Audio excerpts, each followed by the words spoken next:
will start today's class with a quick recap on the previous lecture. So, in the previous lecture, we have seen what is a typical cross section of a road, then what are the different types of road based on parameters that have been considered. So, these many 8 types of road, and again in this, what are the different types of road you have seen, right? So, at the end of the class, I'll be having a small quiz on types of road. So in today's lecture, we will see what are the different road patterns, then what do you mean by planning survey, then what is master plan, and then what is saturation system of road planning, and then how will you choose an alignment among several alternate proposals. So road pattern. So this if you look at this road pattern, you see how complicated this pattern is. It's similar to a clove shape. So you have underpasses over here, you have at least 3 to or maybe 5 to 6 graded intersections and almost 7 to 8 graded flyovers also. So we will see how this road pattern is being decided. So again in road pattern you have rectangular or block pattern, then radial or star and block pattern, then radial or star and circular pattern, then radial or star and grid pattern, and hexagonal pattern. So the first one is a simpler pattern where you have the road patterns will be like rectangular or blocks. Second one is either it can be radial or star and then block. Third is radial or star and then circle. Fourth is radial or star and then grid. And finally, it's hexagonal pattern. So we will see one by one what are these patterns and where actually these road patterns are being found in the map, and then what are the limitations and advantages of each of the pattern. So the first one is rectangular or block pattern. So here what happens is you have a central business area. So surrounding the central business area, main roads will be running, and from this, the sub main roads or the arteries of the road will be running. So this, when you look from the plan, you know what a plan is, right? So if you look from the plan or if you look from the top, it looks like blocks or rectangular pattern. Okay. So the whole area is divided into rectangular block, and each street will be intersecting at right angles. Also, the main road which passes through the center of the area should be sufficiently wide. And the advantages of this typical pattern is the block can be further divided into small rectangular blocks when you have to construct again, right? So here you have this block. So in the future, if you want to develop, you can again divide this into another block, right? So this is the peculiarity of rectangular block.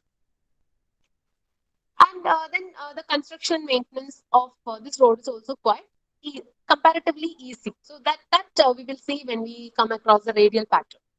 So the limitation is it's not very much convenient in the traffic point of view, because at the intersections what happens is the vehicles will be facing each other. Okay, so here what happens is if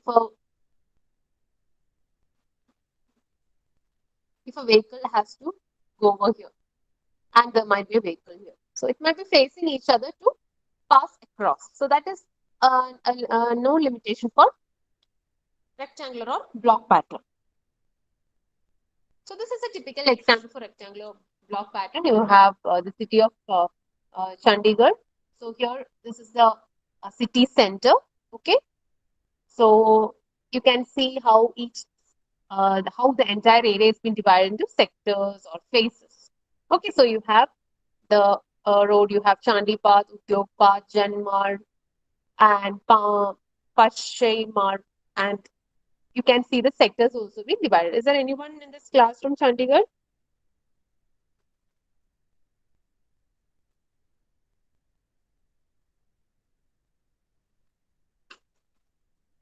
Okay, so the next one what we have is radial or star and block pattern. So you have the radial or star together and then the block.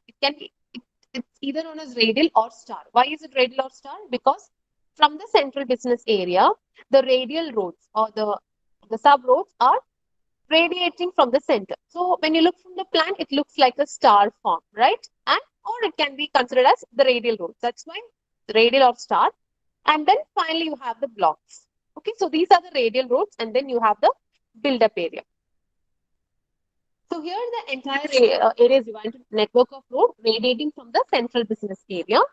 And in between this radiating roads, you can plan what? You can plan rectangular block. That is why you have star and block, or radial and block pattern. So the advantages is it reduces the level of congestion at the primary bottleneck location. You know what bottleneck is, right? Where the traffic, the width of the road gets reduced. Then it also prevents traffic from accessing local flow routes. Then if if one is blocked, then the other side also traffic can move. So the limitations are if two-lane ramp traffic does not have to merge it downstream end of ramp. So this terms will be much more easier for you when we start with the next module. So next we have radial and circular. So here again from the plan, if you look, it looks like star or radial. But again, the development is like a circular pattern. So you have the ring roads, right? Those are from Bangalore knows ring road, right? So now you might be knowing how the name ring road came. Okay, so if you look from the plan, you have a central business area, and then surrounding that you have circles. So these circular roads are known as ring road, and the main road that is that is coming out from the central business area known as radial road. So if you remember the name, then you should be able to draw the diagram. So you have the central business park, and then what you have the radial roads, and then you have the ring roads or the circular pattern. So here again, it's connected by concentric roads, and then here you'll be planning what? You'll be planning curved block system. Okay, so it is safe compared to other system because vehicles will be traveling in the same direction. So here, if you look at this ring road, okay, vehicles will have to travel in the same direction. Then usually roundabouts are the patterns that improve efficiency of traffic flow. This we will see in the in module 3 how how the roundabouts can increase the efficiency of traffic flow. But the main limitation is providing a good curve. Those of you who drive knows the importance of providing a good horizontal alignment curve or a good curve, right? So providing a good curve during implementation of this pattern is quite challenging. So if there is any miscalculation, then it can put a lot of stress in the person who will be driving. It affects the driving ability. Like, when the curves come up, the people who have, some problem with the vision, hearing, and cognitive functions are having some problem in driving. So this is a typical, picture, a photograph to show which pattern, radial or star, and then circular pattern. So you can see how it will be looking like. Okay, so here you have a circle, and then the surrounding roads will also be like a circular pattern. So here again in New Delhi, you can see you have the Rajiv Chowk. From the Rajiv Chowk, the roads are coming out like radial lines, and then the development is like what? Development is like a circle. It's like concentric circle. So you have the Ashoka Road, you have the Tolstoy Road. Okay. So the roads are coming out from the Rajiv Chowk by it looks like radial lines, and then development along the radial lines is like having like concentric circles. So next you have star and grid pattern or radial and grid pattern. So here you have again a combination of star and grid pattern. And in this, the main radial streets are interconnected by providing what? By providing some grid pattern. Okay, it's not circular, neither it is rectangular. So it actually increases the efficiency of land usage, and it reduces the cut-through traffic. So then the construction cost is high because of the need of extra traffic signals are being required for this kind of a road pattern. And finally, you have the hexagonal pattern. So you can look at this beautiful photograph of hexagonal pattern. So in this, the network of road will grow in such a manner that in different, the road patterns will be along various directions forming hexagons. So if you can see beautiful hexagons in this photograph. So the traffic signs, pavement markings, and lighting should be adequate so that, the drivers are aware that they should be reducing their travel speed when they approach any of the intersection. Okay. So here again, you can see a beautiful photograph of a hexagonal road pattern. So in the previous slides, we have seen different road patterns. So now we will come to planning survey. So you have already studied basic survey and advanced survey. So now you know what is the importance of conducting survey. So planning is a prerequisite for any activity. May not be engineering activity, but for any activity, planning is important. So what are the objectives of highway planning? So the main objective of highway planning is to provide what? To provide safe, efficient, and fast movement of people as well as goods. That is one of the key objectives. Next should be what? Though it is safe, efficient, and fast, the overall construction cost as well as the maintenance cost. Highway doesn't stop with the construction cost. You have to maintain it. So the overall cost that should be used up for construction and then for maintenance should be what? Should be minimum. Then the planning highway should be or highway planning should be done such that future development in that area and anticipated traffic needs are also being considered for the design period. And also you should be considering the utility and importance, and also the financial resources should be considered. Finally, you have to analyze or you have to do a financial analysis considering the cost and benefit of the proposed highway plan. So the planning phase of a typical highway is that you have to assess the road length that is required for any area. Then after this, what has to be done? You have to prepare, or a master plan is being prepared, showing what? Showing the phase of this plan, maybe annually how it is getting progressed, or in 5 years how it is being progressed. So this is how the planning phase should look like. So you have to first assess what? Assess the required or assess the road length that is required for a given area. So we will see in the coming slides how road length can be assessed. And then preparation of master plan, and in the master plan the stages of development or stages of the plan should be shown. So either it can be an annual plan or it can be a 5-year plan. So this assessment of road length also depend on the development policies of the region or of the country. So the planning survey, any planning survey should require what? Should require some data collection. So whatever data that has been collected should be what? It should be adequate. It should be accurate. The data should be available and it should be accessible. So this is the important criteria for any data collection, not only for highway planning, for any data collection that you may have to do. The data that you collect should be adequate. It should be accurate. The data should be available and it should be accessible, right? So then after understanding what are the data to be collected, you have to conduct main 4 important studies. So the important studies that you have to do for any planning is the economical study, then the financial study, then traffic or road use study, and engineering studies. So first economic, what is the difference between economic and finance? So in economic, you will be understanding how is the distribution of population is. Okay, what is the distribution and classification? Classification can be based on the gender. It can be based on what? Based on the income. Okay, based on age group. So the distribution, like if you take Bangalore, the entire Bangalore city, so the distribution of population is not same throughout all the area, right? So that, and then in some area, how the demography is like, what might be the age group that is present, what might be the gender ratio that is there.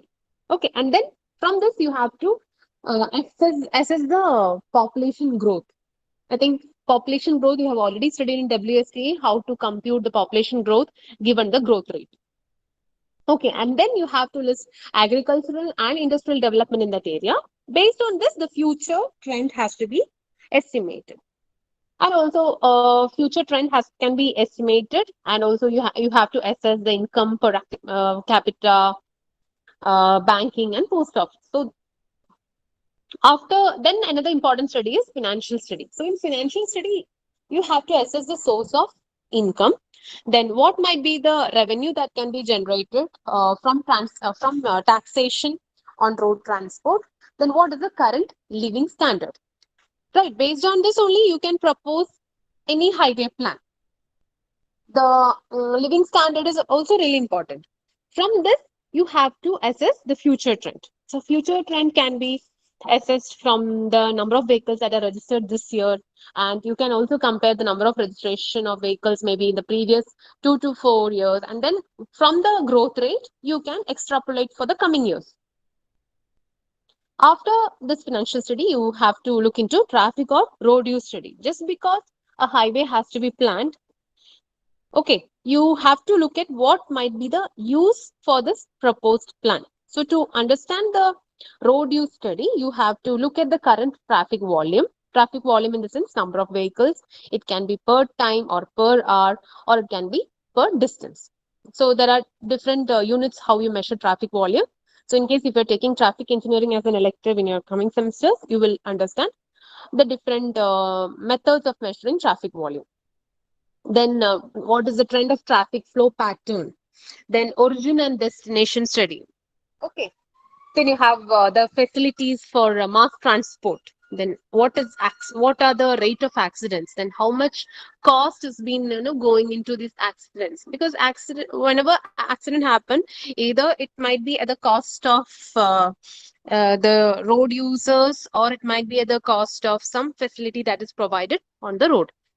Then what is the growth of vehicular traffic, then passenger trip and goods movement or freight movements. Then another important study is engineering study. So in engineering study, you will be studying the road location and the alignment studies. Then you have to classify the road that is present in that area. Then what are the maintenance problems that are being faced currently in that highway? Then the soil and topography study and road life study. So these are the important studies that has to be carried out in any highway planning or in any planning purpose.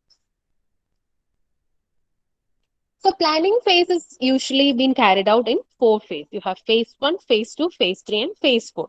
Or plan 1 is done in phase 1, plan 2 phase 2, plan 3 is phase 3 and plan 4 is phase 4. So in plan 1 or in phase 1, a general area plan is being prepared. So that should cover what? That should cover existing road network. Then what is it? How is the general topography of the area? What are the drainage structures that are present? And you have to mark town and villages with showing the population, etc. So this plan phasing is important for your extensive survey project. Okay, when you are preparing highway alignment, this many stages should be considered. In plan 2, you will be showing the distribution of the population group. In plan 3 or in phase 3, you have to locate the places with their respective quantities of productivity. So we will see in the next slide how it is to be done. Then in phase 4, the existing road network and the traffic flow has to be done. From this, you will be obtaining desire lines. Desire lines is based on the origin destination study. So what might be this origin destination study? So if you are, traveling from your residence or your place of stay to college, what might be the origin and what might be the destination? Can anyone answer?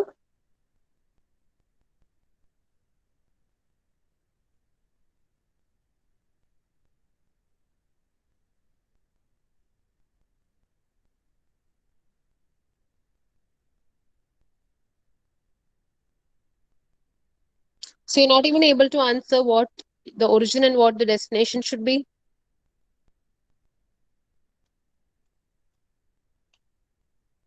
Okay, so from this, a master plan has to be prepared. So master plan is nothing but the final road development plan that has been developed for a particular area which has been considered.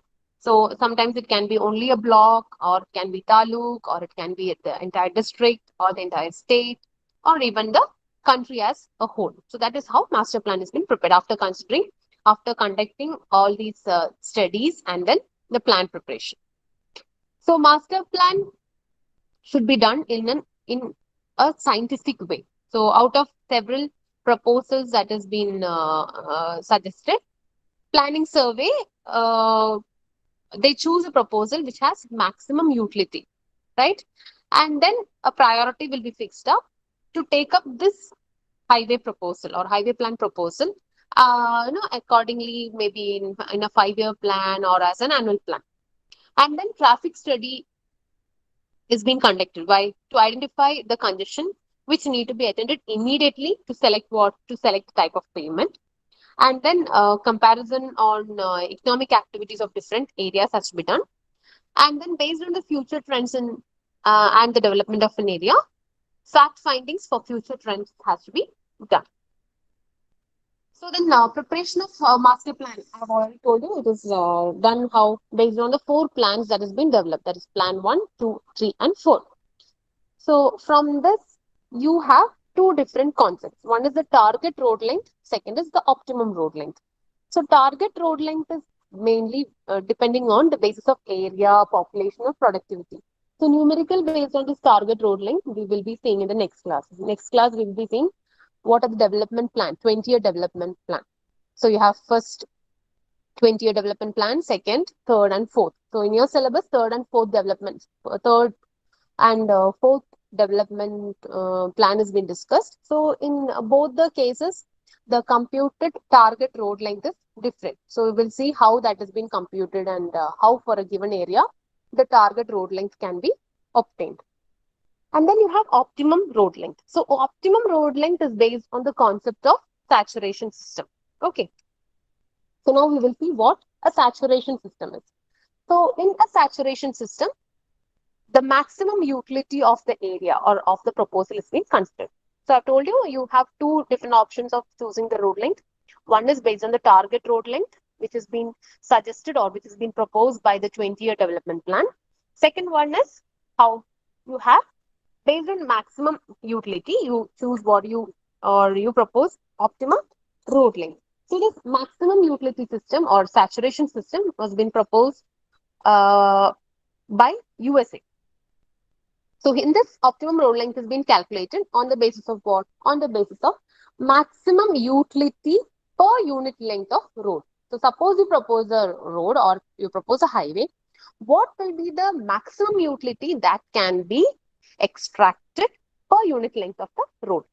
So the steps that are taken are, first you have to compute the population unit, then the productivity unit is being computed, and then utility per unit length of the road is given by population unit plus productivity unit. So population unit is, you have computed population studies in plan 2. So for an example, if the population is less than 500, you consider the utility unit as 0.1. If it is 5,000 to 10,000, you consider utility unit as 1.5. If the population is greater than 10,000, you take 2.5. Okay. So then these utility units are being, the population is being converted to what? Converted to utility units. Then number of utility units based on the population is being obtained. Okay. So then productivity unit is again, what is the productivity unit along that road system? So total number of productivity unit has been computed from plan 3. So if you can see here.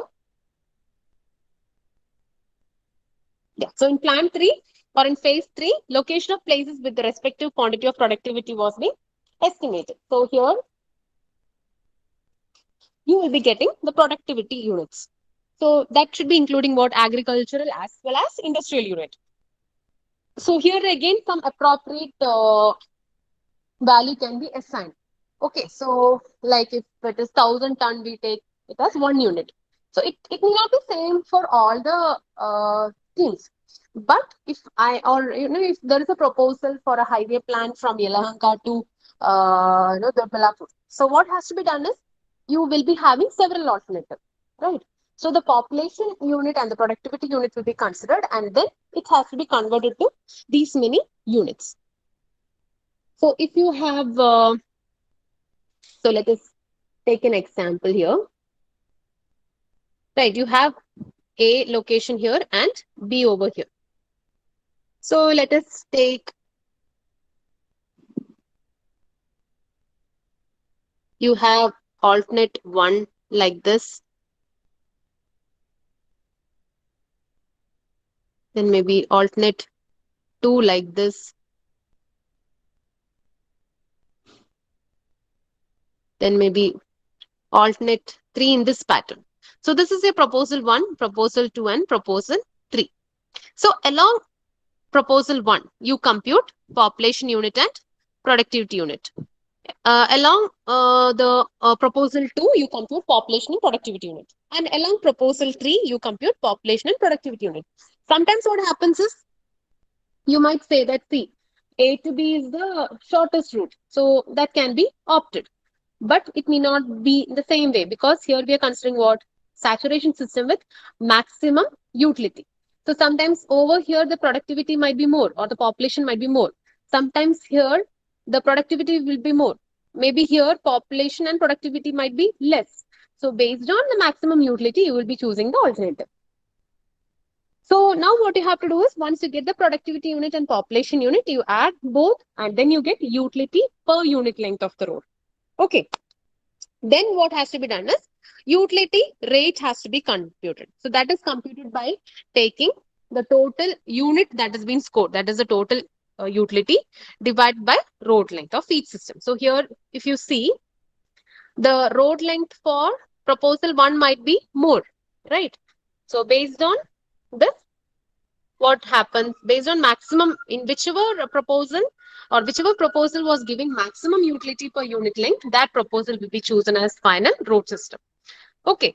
So this requires sound judgment, and it can be done only based on the professional skill and the experience that has been acquired in proposing any highway port. So next important concept is highway alignment. So the position or layout of the center line of a highway is known as highway alignment. So a highway alignment, you have horizontal alignment and vertical alignment. So alignment should be selected in such a way that the overall cost, then operation, and the cost that is coming for maintenance is minimum. So the output of any road design should be, finally, you should be having a plan. The plan should show central line, structures, right of way, carriageway, shoulders, and side ring. So please be careful. You have an assignment at the end of the class today based on the road design. Okay, the assignment will be posted in the class group. So then you have longitudinal profile. It should be showing the soil type, the depth of the cut, then height of fill, side drain, and then what is the direction of flow in the drain. Then finally, you have the cross section. So all these plan, longitudinal profile, cross section, you have studied in your survey class. So in cross section, it has to show the ground level, that is the current ground level, then formation level, super elevation. We will see what super elevation is in the in module 2. Then what is the area of cutting and area of filling, and then from this, how much soil has to be removed, and cost of estimation. So this area of cutting and area of filling also you have done in your surveying subject. So this shows a typical highway. So what might be this alignment? Is it horizontal alignment or vertical alignment? Anusha?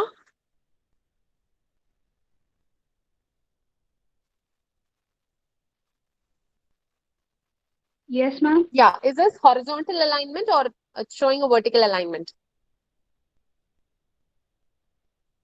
Horizon.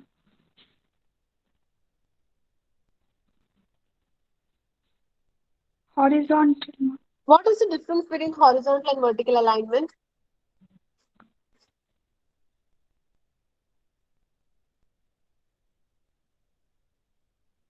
What key features in horizontal alignment?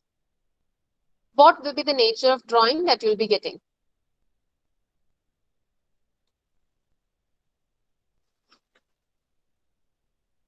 In this case, again, you can see a horizontal curve and then a gradient. Okay. So you have a horizontal curve and then a vertical curve also. So here you can see curve. So this curve design you should have studied in surveying theory class. Okay, so by see here, if you see the width of the road is comparatively less compared over here. Why is the curve width more over here? And if you look at the elevation of this point and at this point over here, it will be more. Why? So all these will be discussed in module 2. So any highway alignment should be safe, it should be easy, it should be short, economical, and comfortable. So this is the main criteria for choosing any highway alignment. So now let's quickly see what are the different factors controlling highway alignment.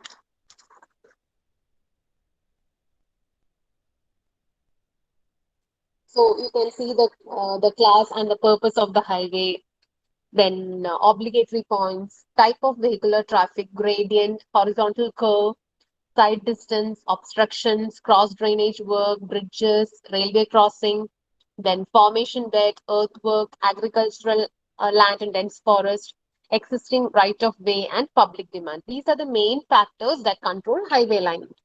So, class and purposes, the alignment of the road should be decided how by keeping in mind the class and what is the purpose of the road. Like national highway and state highway between two stations should be aligned. How should be aligned? Straight as possible. Then obligatory points are these are certain points or the roads should be basically constructed for development of these areas. So that means the alignment should necessarily pass through important towns, then group of villages, then place of religious worship, then social and political and commercial important places. Then based on the type of vehicular traffic, suppose if it's a fast moving traffic, then the road alignment should be as straight as possible. Okay. But whereas in curves of when you have bullock carts, the alignment can have sharp bend. But when you have a a fast moving traffic expected in that area, then the alignment should be straight. Gradient, wherever possible, it's better to provide ruling gradient. So the alignment of road should be selected such that longitudinal, the slopes are not that steep. Whenever you have to provide a vertical gradient, it shouldn't be a steep slope because not all the vehicles are having the capacity to, right, has having the self-driving capacity to come up a gradient, right? So then you have the horizontal curve. So the alignment should be provided with flat curve whenever possible or wherever possible. And the radius of the curve should not be less than 230 meters. Okay, so this I think the concept should have come from your advanced surveying classes. So then side distance. So side distances, the alignment should be decided such that minimum side distance is available. At least minimum side distance should be available for the drivers. Side distance also we will see in the coming module what side distance is about. So whenever you have nexus obstruction, so whenever you have some marshy land or when you have pond or graveyard, the alignment has to be looked into. You cannot just construct a highway on a marshy land. Then cross drainage work. So cross drainage work also uh, should be checked before planning any highway. So the alignment should be chosen along the watershed line whenever possible, rather than going with any other alternative.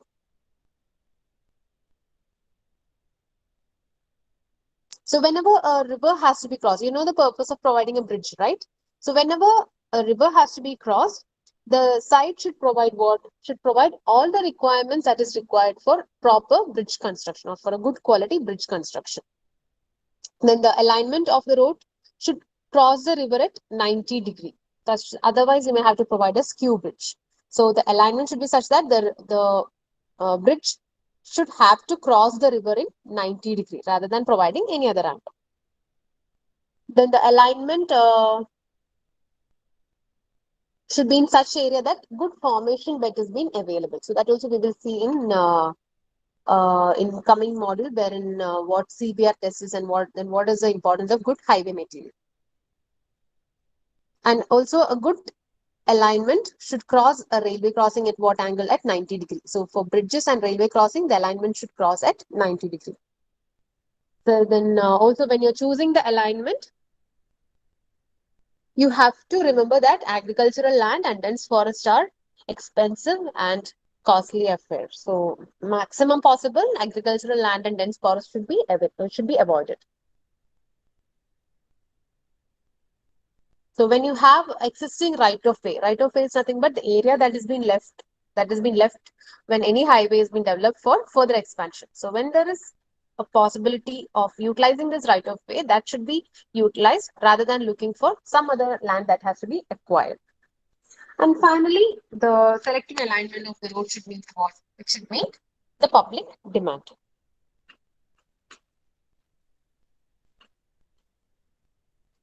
So in today's class, we have seen the typical road pattern, then what are the planning survey, what is master plan, and what is the saturation system of road planning, and then also we have seen highway alignment.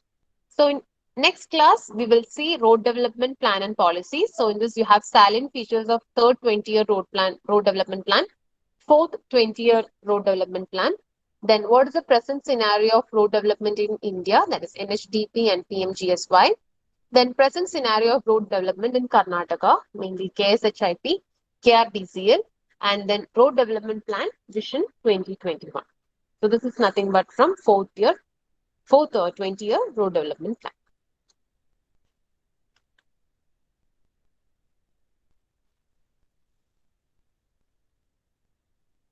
So with this, I will conclude the class.